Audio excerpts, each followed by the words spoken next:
नमस्कार. आज आपण बघणार आहोत एक आगळीवेगळी गोष्ट, जिचं नाव आहे शेवटचा फोन कॉल. एका साध्या फोन कॉलने एका मुलीचं आयुष्य कायमचं बदललं.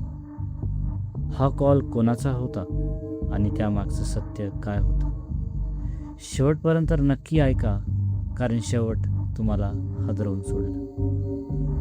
तर गोष्ट सुरू होते रात्री 2 वाजता. सगळं शांत होतं, पण त्या एका फोन कॉलने तिचं आयुष्य कायमचं बदललं.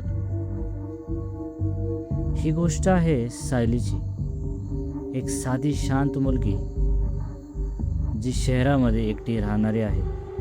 नोकरीसाठी घरापासून दूर आली. सायलीचं आयुष्य साधं होतं, पण काही दिवसांपासून तिला एक विचित्र गोष्ट जाणवायला लागली. तिला रोज रात्री एक अननोन नंबरवरून कॉल यायचा आणि दुसऱ्या बाजूला फक्त शांतता. एक दिवस तिने धाडस करून विचारलं, कोण आहेस तू?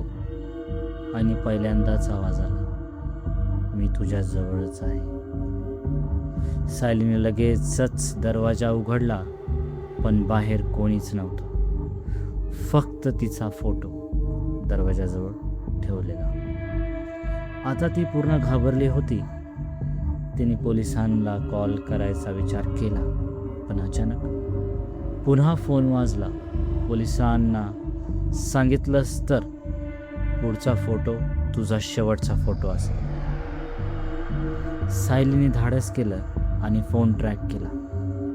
लोकेशन पाहून ती हादरली, कारण तो कॉल तिच्या घरातून येत होता. सायलीने हळूच मागे वळून पाहिलं आणि तिच्या मागे कोणीतरी उभं होतं. कधीकधी सगळ्यात भयानक गोष्ट आपल्या जवळच असते. तुमच्या मते त्या कॉलच्या मागे कोण होतं, कमेंटमध्ये नक्की सांगा. आत्तासाठी मी तुमची रजा घेतो.